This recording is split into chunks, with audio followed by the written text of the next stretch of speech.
Vsi ponovno lepo pozdravljeni v imeni Jezusa Kristusa. Veseli sem vsakšega posameznika, ko se nam je gnes pridružil in vrvlen, ko smo gnes vsi tu z namenom čuti in pa izkusiti nekaj od našega nebeškega Očeta. Ali si že bil gnes v pogovori z našim vsemogočnim Bogom? Ali si že iskal njegovo milost skozi uvod, skozi pesmi? Upam, da smo čas do zdaj že izkoristili in pa, da mu ga še tudi vnaprej. Zato, ker si Bog od nas želi videti proaktivnost, da smo aktivni. Bog se veseli, da ga iščemo za celim srcem, da smo žejni Svetega Duha, da smo željni Božje besede, da želimo biti v njegovi prisotnosti. To Bog rad vidi, to ga je veseli. Zato bi vas zdaj v začetku že rad spodbudil, ka eden drugega spodbujamo v molitvi in pogovori, ka se vsi skupaj kot cerkev izgrajujemo v odnosi do Boga. Pogledajmo, kako Pavel spodbudi cerkev v Tesalonikih v pismi 2. Tesaloničanom 2, drugo poglavje, 15 do 17 vrstice. Zato, bratje, stojte trdno in se držite izročil, o katerih vas je poučila bodisi naša beseda, bodisi naše pismo. Sam naš Gospod Jezus Kristus in Bog, naš Oče, ki nas je v svoje milosti vzljubil in nam dal neminljivo tolažbo in blago upanje, pa naj opogumi vaša srca ter jih utrdi v vsakršnem dobrem delu in v vsakršni dobri besedi. Bratje in sestre v Nuskovi, stojte trdno v veri v Boga. Da vam bo Bog prvo zatočišče v neurjih življenja. Da vam je Jezus Kristus v pogum, da vam je v spodbudo. In s tem, ko je napravo za mene in za tebe, no to je ta resnica, ker živi v naših srcih. Veselimo se v dobroti Boga, ker je neizmerna. Imejmo vero v Boga vsemogočnega. Pazimo pa, ka se ne znajdemo v takšnem stanju, ka stojimo na mesti in smo, tako povedano, zadovoljni s situacijo, v kateri smo trenutno. Imaš službo, imaš opravila, krog določenih ljudi, s katerimi si dober, vsak dan je ena vrsta rutine in ne bi rad, ka se kakoli spremeni. Zato že večkrat omenjam, ampak se znajdemo v nekakšnem obdobju življenja. Vse nam je lepo in fajn. Kar je ne narobe, seveda, kaj to ni narobe, to je dobro. Ampak se znajo tu zgoditi stvari, kere pa za naše duhovno življenje ne so dobre. Znate, za nas kristjane je na prvom mestu izgrajevati naš odnos z nebeškim Očetom. Posledično, da izgrajujemo naš odnos, smo predani Gospodi in vodstvi Svetega Duha. In nas potem vodi in usmerja skozi najrazličnejše situacije v življenju, kere se znajo zgoditi vsakšami izmed nas. Nič je ne izjema situacije in življenja. In tudi skozi te stvari, ker nas Bog je že pripeljal in da naše pripeljal, tudi rastemo duhovno. Pazimo, ka ne stagniramo v odnosi do Boga. Imejmo pregled nad našim življenjem in preverjajmo samoga sebe in se molimo, kada nas Sveti Duh upozarja na stvari, kere so nedobre v našem življenju. Tudi dnes smo pogledali enega izmed mnogih Jezušovih čudežev in upam, ko bomo skozi tekst spoznali, kako pomembno je imeti vero v Boga in kako pomembno je izgrajevati odnos z Bogom na prvom mestu. Iz spoštovanja do Božje besede leko ostanemo, što seveda leko in skupaj preštimo iz Matejevega evangelija 17. poglavje 14. do 20. vrstica. Matej 17, 14 do 20. In tom piše tak. Ko so prišli k množici, je nekdo stopil k njemu, se vrgel pred njim na kolena in rekel: Gospod, usmili se mojega sina, božjasten je in hudo trpi. Večkrat pade v ogenj in večkrat v vodo. Privedel sem ga že k tvojim učencem, pa ga niso mogli ozdraviti. Jezus je odvrnil: O neverni in pokvarjeni rod, Dokdaj bom pri vas? Dokdaj vas bom prenašal? Privedite mi ga sem. Jezus mu je zapretil in demon je šel iz njega.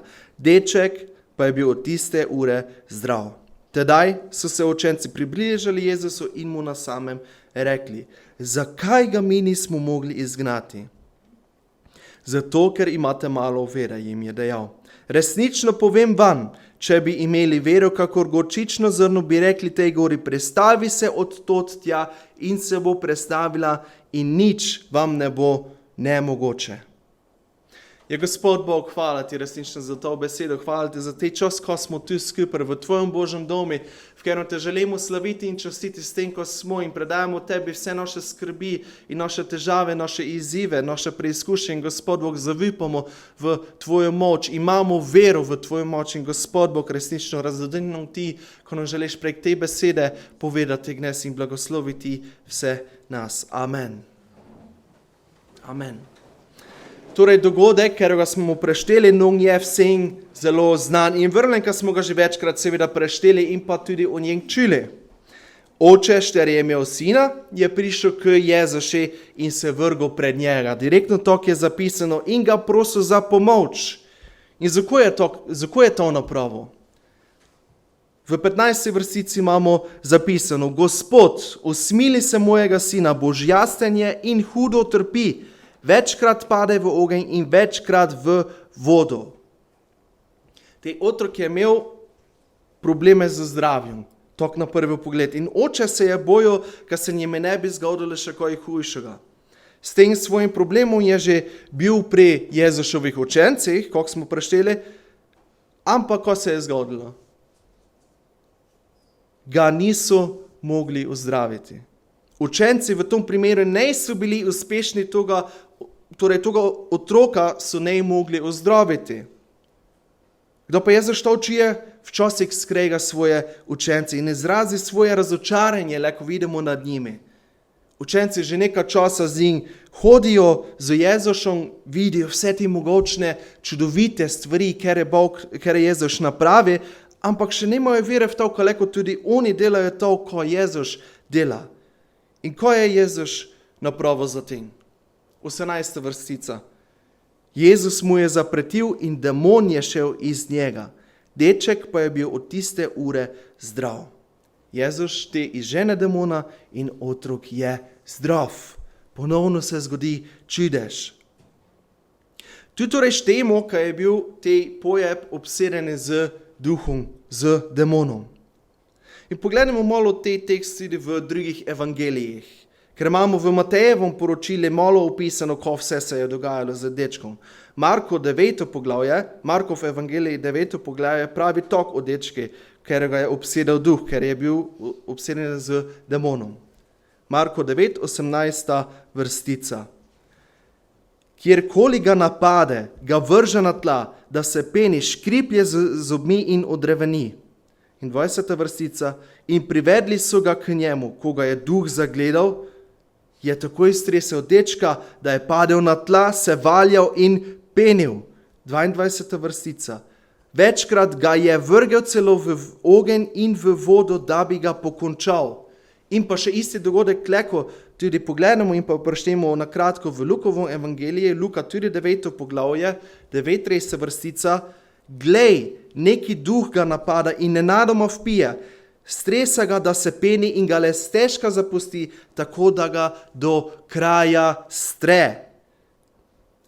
Torej tu vidimo, kaj je te duh, te demon želel toga dečka pokončati, ga bujti, ga uničiti, ga streti. In dogajale so se njimi grozne stvari in to je delo našega neprijatelja, toga šatana, kaj nas napada in kaj nas muči, kaj nad nas pošilja demonske sile najrazličnejših značajev. Ampak bojmo pa pozorni pri toj stvari.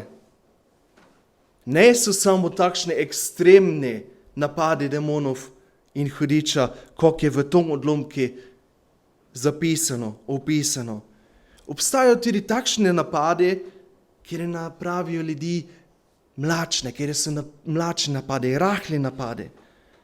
In se zača, ko se ne brigamo precej za Božje delo, za Božjo besedo, se ne brigamo za čitanje Svetega pisma, za molitev z Bogom, za pogovor, za izgrajevanje odnosa.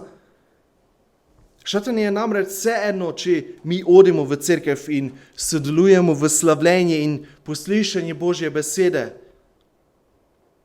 Če on malo po malo in leko spremeni naša srca, naše razmišljanje, ko to ne sprejemamo in ne živimo, ko štemo, ko poslušamo, ko popevljamo, ti je šatan že uspel, znate. Njim je vseeno, če smo mi tu, njim je glavno, ko se v srcu in naši misli dogaja. Odnos z Gospodom pa je nujen tudi zato, ko smo obvarovani takšnih napadov ali pa, ko se jim leko zoprstavimo z močjo Svetega Duha. In vrnemo se v Matejev evangeliji, 17. poglavje, 19. vrstico. Je zapisan del teksta, ki je, leko bi skoraj povedali, najbolj znani od celega dogodka. Kdo pridejo učenci do Jezusa in ga pitajo, zakaj ga mi nismo mogli izgnati? Jezus, povej nam zdaj ti, ko smo mi delali narobe, kje smo narobe postopali ali ko za napake smo napravili, ko smo mi dečka ne mogli ozdraviti oziroma izgnati demona iz njega. Kakšen je odgovor na to vprašanje učencev? Ko je bil Jezušov odgovor na to vprašanje? 20. vrstica direktno. Zato, ker imate malo vere. Ne ste vrvali, zato ne ste mogli dečka ozdraviti, ne ste mogli izgnati demona. Podarek je tukaj ne mišljena količina vere, ampak je tu mišljena njena kakovost, njena kvaliteta, kakovost vere, kere so imeli. Oni so vrvali, kaj Jezus leko ozdravlja in pa je to, kar pravi Božji sin. Ampak učenci ne so imeli vere, ker je bila prežeta z molitvijo, ker se izgrajuje z pogovori z Bogom. Zato pa tudi naprej Jezus pravi tak. Resnično povem vam, če bi imeli vero, kakor gorčično zrno, bi rekli tej gori, prestavi se od tod tja in se bo prestavila in nič vam ne bo mogoče. Nič vam ne bo nemogoče. Torej, če glih je naša vera mala, če je tej delček, ker ga imamo to gorčično zrno vere, iskreno, pred Bogom, je prežeta z molitvijo, potem imamo oblast prek Jezusa Kristusa napraviti spremembo. Bog se želi od nas vsaj kanček iskrene vere. In to njim že davlja možnost, kad te deluje skozi mene in skozi tebe. V Marku 9. poglavje 22 do 24 oče pravi tak. Toda če kaj moreš, se nas usmili in nam pomagaj.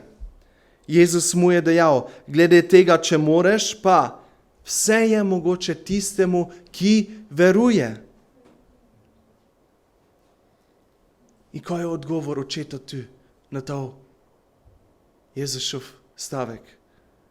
Dečko oče je takoj na ves glas rekel, verujem, pomagaj moji neveri. Če moreš, vse je mogoče tistemu, ki veruje.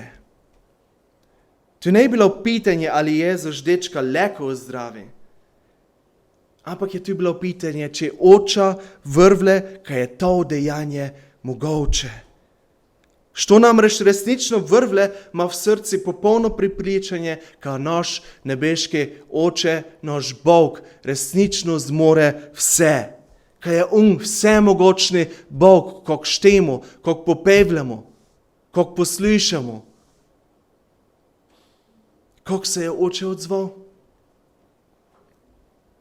Vrvlen, pomagaj ti moji neveri. Bog, ti me vidiš in znaš, kak je zvrvlen. In te iskreno iz dna srca prosim za pomoč. Prosim te za vodstvo, za ozdravljenje, za nasvet, za pravilno odločitev, za pravilno postopanje. Človeška vera je nikdar ne popolna. Človeke se pogosto prepletajo vera in pa nevera. Le ko smo iskreni, je tako. Vsakši človek se znajde z enimi dvomami v mislih. Poglednimo, ko je Jezus povedal ništernim osebam, ko jih je ozdravil. Matej 9:22. Jezus pa se je obrnil, jo pogledal in dejal: Bodi pogumna, hči, tvoja vera te je rešila. In žena je bila od tiste ure rešena. Te dole, Matej 15. poglavje, 28. vrstica. Tedaj je Jezus odgovoril, rekel ji je: O žena, velika je tvoja vera, zgodi naj se ti, kakor želiš. In njena hči je ozdravila tisto uro. Marko 5. poglavje, 34. vrstica. On pa ji je rekel: Hči, tvoja vera te je rešila. Pojdi v miru in bodi ozdravljena svoje nadloge. Luka 18. poglavje, 42. vrstica. Jezus mu je rekel: Spreglej, tvoja vera te je rešila. To je samo par primerov in ogromno toga imamo zapisano v Svetem pismu in znamo, kaj je dosti več toga. Ampak Jezus tu pravi vsem eno isto stvar. Kaj je vera v Jezusovo moč, ker je od očeta rešila, odzdravila. Vera je bistvo Božjega delovanja.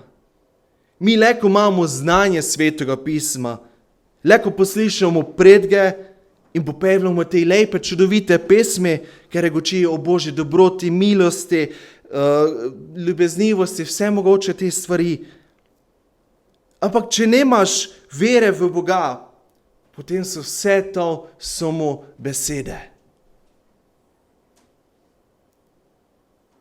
Ali je to mogoče spremeniti? Ker so to več ne samo besede, ker štejemo, ker poslišamo, ker popevljamo, ker izgovarjamo. Ali je mogoče to spremeniti, ker te besede imajo en živi pomen? Ja, to je mogoče. Hebrejcem 4. poglavje 12. vrstica namreč pravi tak. Božja beseda je namreč živa in dejavna, ostrejša kakor vsak dvorezen meč in zareže določitve duše in duha, sklepov in mozga ter presoje vzgibe in misli srca. In če je ta beseda živa in dejavna, potem je skozi to besedo tudi mogoče našo vero ponovno oživiti, osvežiti ali pa celo spostaviti. Iz toga se hranimo duhovno. To je prvina duhovne hrane. Iz te žive besede izhaja spodbuda, ko gradimo naš odnos z Bogom in obenem postaje naša vera vedno bolj iskrena do našega Boga. Odnos z Bogom se ne more noče graditi, kot pa s preberanjem Svetega pisma in stalno komunikacijo z njim skozi molitev. Tudi naša vera ne more rasti na drugi način, kot pa s preberanjem Svetega pisma in stalno komunikacijo z nebeškim očetom. Ali se toga zavedamo? Če te določene ljudje, ko smo prešteli 4 primere, ne bi imeli vere, ne bi bili ozdravljeni, ne bi bili odrešeni. To je dejstvo. Tistega časa si te ljudje čuli in videli, kako čudovite stvari in dejanja je delo Jezus. Oni so to mi vrvali in so zavipali Gospodi. Mi gnezdim tudi vidimo to Božjo ljubezen, milino, Božje čudeže. Vidimo, ko se okoli nas dogaja. Če pogledamo v naše življenje nazaj, ko se je že vse zgodilo, ali se zavedamo, kaj je Bog prisoten v naših življenjih. Na vsakšnem koraki je naš Bog prisoten. Ali smo že kdaj bili obvarovani po Božji milosti? Ali smo kdaj bili vzdržani in obvarovani slabih stvari? Ali nam je Bog že kdaj življenje odpustil? Vse je mogoče tistemu, ki veruje. Kdaj smo v sredo gledali poročilo o tom, ko Bog na različnih mestih dela preko službe brata Štefana Šoša, sem prepričan, da vsi tisti, ki doživijo ti Božji dotik, ker so ozdravljeni, ker so osvobojeni, odrešeni. Vsi te ljudje vrvlejo, ka vse to Bog v njihovih življenjih leko stvari in zato so se te stvari zgodile. Zakaj ga mi nismo mogli izgnati? Dragi poslušalec, poslušalka, to je vprašanje za vsakega posameznika izmed nas. Zakaj se jaz ne morem upreti skušnjavi? Zakaj se jaz ne morem soočiti s problemom, z preizkušnjo? Zakaj mi nekaj ne uspeva kljub toliko poskusom? Hebrejcem 4:12. Božja beseda je namreč živa in dejavna, ostrejša kakor vsak dvorezen meč in zareže do ločitve duše in duha, sklepov in mozga ter presojuje zgibe in misli srca. Je pri tebi že zarezala v tvojo nevero? Je že prišlo do ločitve iz nevere v vero? Jakob nam davle kratki, ampak učinkoviti na svet, ka bi prišli do zmagovitega krščanskega življenja. Jakob 4, 7-8 vrstica. Podvrzite se torej Bogu, hudiču pa se uprite in bo od vas pobegnil. Približajte se Bogu in se vam bo približal. Umijte si roke, grešniki, in očistite si srca vi, ki ste v duši razdvojeni. Stalno znova čujemo, ko nas Bog zove in nas čaka, ko se obrnemo na njega. Če se ne zavedamo, ko določene stvari mogoče delamo narobe, prosimo Boga, ko nam pokaže, ko so te stvari. Ko spoznamo naša slaba dejanja in mišljenja, ko se podvržemo, kako smo prešteli Bogi in se upremo šatane in demonskimi delovanji. Dnevno se znova in znova predajamo Bogu in gradimo naš odnos z njim, kar je tudi naša vera trdnejša. Vse je mogoče tistemu, ki veruje. Amen. Gospod Bog, hvala ti za tvojo besedo in hvala ti, ko nas ti upozaraš pred svojega svetega duha, ko in kako moramo postopati v naših življenjih. Hvala ti, ko nam ti želiš povedati, ko nam izgrajujemo naš odnos s tev, ker je ti tudi naša vera trdnejša in ker nam ti vse mogoče tistim, ker je vrlo in Gospod Bog resnično noj se osredotočimo na prvom mestu na tebe, na to, ko imaš ti pripravljeno za naše življenje in se noj ne damo zamotiti od drugih stvari, no resnično na prvom mestu iščemo tvojo voljo za naše življenje. Gospod Bog, tebi se ponovno predajamo vso to besedo, ko jo ne bi samo čuli, ampak ko bi jo sprejeli v srca, ko bi jo premleli in ko bi jo resnično potem tudi živeli. In Gospod Bog, ko bi šteli dnevno tvojo besedo, ker se nam ti da za izgradnjo našega duhovnega življenja, našega duhovnega postopanja in ko bi tudi s tem izgrajevali naš odnos s tev in ko bi tudi s tem rasla naša vera. Gospod Bog, hvala ti, ko si še vedno dober, ljubezniv, milostljiv Bog. Amen. Amen.